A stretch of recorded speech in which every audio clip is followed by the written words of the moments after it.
आज जो है क्लास नाइन्थ का है, भारतीय भवन है और चैप्टर 5 का हम सब आज क्वेश्चन आंसर देखने वाले हैं। इसमें अति लघु, लघु और ऑब्जेक्टिव प्रश्न, वस्तुनिष्ठ और रिक्त स्थान भी आपको इसमें देखने को मिल जाएंगे इस वीडियो में। तो चलिए वीडियो को स्टार्ट करते हैं। मेरे चैनल को आप सब्सक्राइब कीजिए। मेरे चैनल का नाम है द वैशाली बुक और इस पर जाकर आप वीडियो जितना से ज़्यादा शेयर कर सकते हैं, देख सकते हैं, जिससे आपको अगर कोई मदद मिलती है तो मेरे चैनल को प्रमोट भी कर सकते हैं। चलिए वीडियो को स्टार्ट करते हैं। देखिए आज अगर बात करेंगे तो ये देखिए 5वां चैप्टर है आपका, नाम है कति संघ, नाम है संघ सरकार। इसका नाम क्या है बाबू? तो इसका नाम है संघ सरकार। संघ सरकार का मतलब होता है जब शक्तियों का बंटवारा केंद्र और राज्यों के दोनों के बीच किया जाता है तो बोलते हैं संघ सरकार। चलिए देखिए ये आपका अगला ऑब्जेक्टिव क्वेश्चन को देखते हैं। देखिए पहला क्वेश्चन है बाबू, क्या कह रहा है? पहला क्वेश्चन एक बाल श्रम रोक संबंधित कानून किस तिथि को बनाया गया था?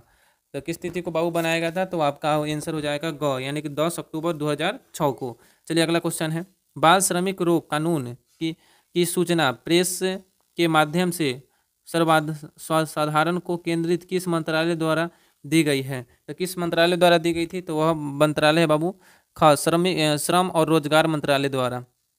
चलिए देखिए बाबू, रिक्त स्थानों को पूर्ति करना है। रिक्त स्थानों को आपको देखते हैं एक नंबर में, जनता जनता के ही निर्वाचन डैश डैश शासक बनते हैं। तो जनता के निर्वाचक क्या बनते हैं? तो प्रतिनिधि बनते हैं। इसका आंसर हो जाएगा प्रतिनिधि। इसका आंसर बाबू क्या हो जाएगा? प्रतिनिधि।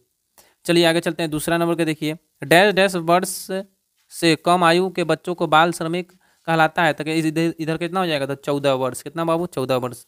देखिए तीसरा नंबर, घरों में 14 वर्ष से कम उम्र के बच्चों को डैश डैश नहीं रखना चाहिए। कथी नहीं रखना चाहिए? तो नौकर नहीं रखनी चाहिए।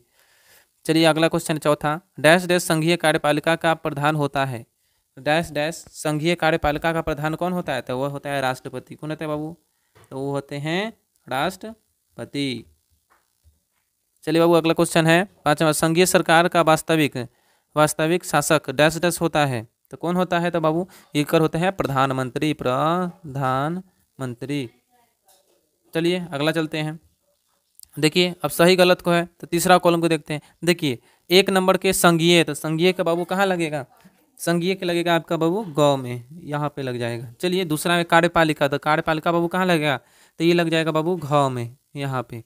चलिए उसके बाद तीसरा है आपका राष्ट्रपति, तक कहाँ लगेगा बाबू? तो ये क में, कार्यपालिका का प्रधान। उसके बाद शासकीय शासक है, शासकीय संस्थाएं हैं, तो कहाँ लगे बाबू? तो ये लग गया कार्यपालिका एवं कार्यपालिका का वास्तविक प्रधान। चलिए जो बच गया से उसमें यह देखिए पांचवा बच गया है प्रधानमंत्री, तो संसद का कार्यपालिका एवं सर्वोच्च न्यायालय। चलिए इस वीडियो में आगे चलते हैं बाबू। देखिए लघु उत्तरीय प्रश्न है। अब आ गया है देखिए क्लास 9th है, यहाँ पे देखिए क्लास 9th का है और पॉलिटिकल साइंस है। संघीय संघीय सरकार है। अति लघु उत्तरीय प्रश्न आपको देखने को मिल जाएंगे। चलिए बाबू एक नंबर में देखते हैं। देखिए एक नंबर में देखिए, संघीय सरकार के अधीन कार्य करने वाले शासकीय संस्थाओं विभागों का नाम बताइए।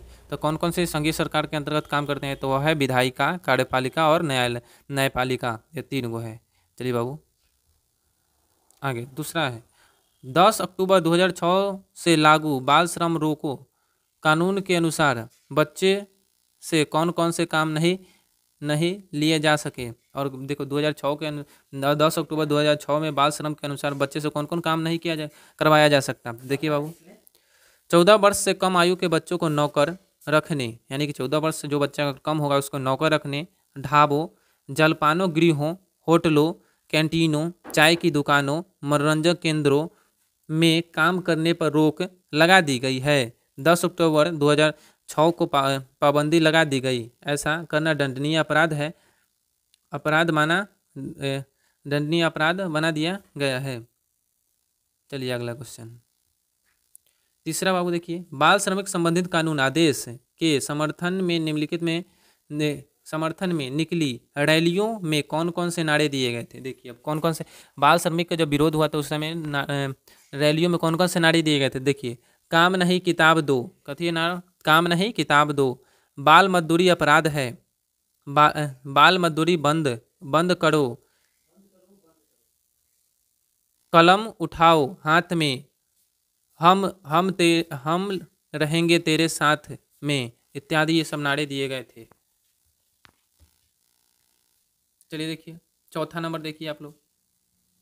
4 नंबर बाल श्रमिक से आप क्या समझते हैं? तो बाल श्रमिक से आप क्या समझते हैं, देखिए अगले आंसर देखते हैं। देखिए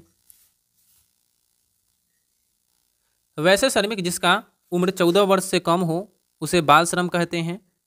उन बाल श्रम कहते हैं। उन्हें पढ़ने के लिए पैसा एवं खाने के लिए भोजन नहीं होता है तभी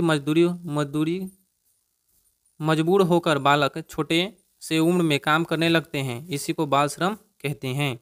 यानी कि बालक जो होता है क्या 14 वर्ष से कम उम्र में क्या उसको खाने के लिए नहीं भोजन नहीं मिल पाता है, पढ़ने के लिए मतलब नहीं कपड़ा पहनने के लिए नहीं मिल पाता है, तो इसके लिए क्या करता है छोटे से उम्र में बालक कमाने लगता है, इसी को हम सब बाल श्रम कहते हैं। चलिए देखिए उसके बाद देखिए यह 5वां नंबर बाल श्रम की समस्याओं के हल के लिए कारगर सुझाव दें। देखिए बाल श्रम की समस्याओं को हल करने के कारगर सुझाव देना है, तो यहाँ पे आंसर होगा परिवारों को आर्थिक मदद तथा उनके बच्चों का भरण पोषण की व्यवस्था किया जाए जिससे बाल श्रम की समस्या को सुलझाया जा सके। चलिए आगे चलते हैं। देखिए ये आपका लघु का पहला क्वेश्चन है। देखिए यहाँ क्वेश्चन है सरकारी निर्णय लेने की प्रक्रिया का संक्षिप्त विवरण दे। सरकारी निर्णय किसी एक विभाग द्वारा नहीं, एक विभाग या एक व्यक्ति संस्था द्वारा ही सारे निर्णय नहीं लिए जाते। सबसे पहले केंद्रीय मंत्रिमंडल निश्चित करता है कि जन कल्याण के हित में कौन सा कानून बनाया जाएगा, तभी उसके लिए प्रस्ताव पेश किया जाता है जिसे विधेयक कहते हैं, तथा दोनों सदनों में बात विचार करने के बाद राष्ट्रपति के पास भेजा जाता है। राष्ट्रपति हस्ताक्षर करते ही कानून बन जाता है और वह देश में लागू होने के लिए तैयार हो जाता है। चलिए आगे चलते हैं। नेक्स्ट क्वेश्चन देखिए शासकीय संस्थाओं से आप क्या समझते हैं? शासकीय संस्थाओं के अंतर्गत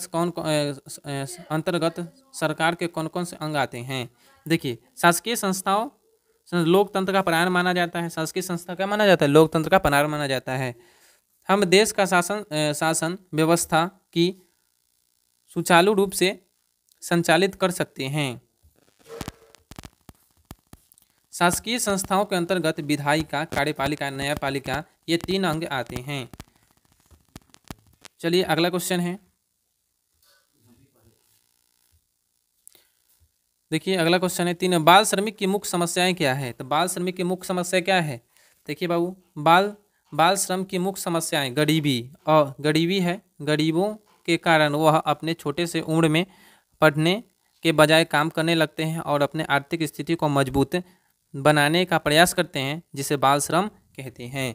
यानी कि बालक क्या होता है छोटे, यानी कि 14 वर्ष से कम उम्र में क्या करने अपने भोजन न मिलने की वजह से, खाना क्या बोलते हैं पढ़ाई में कष्ट होने की वजह से, उसके बाद कपड़ा लत्ता नहीं मिलने की वजह से क्या करता है छोटे से उम्र में कमाने लगता है जिसे हम सब बाल श्रम कह देते हैं।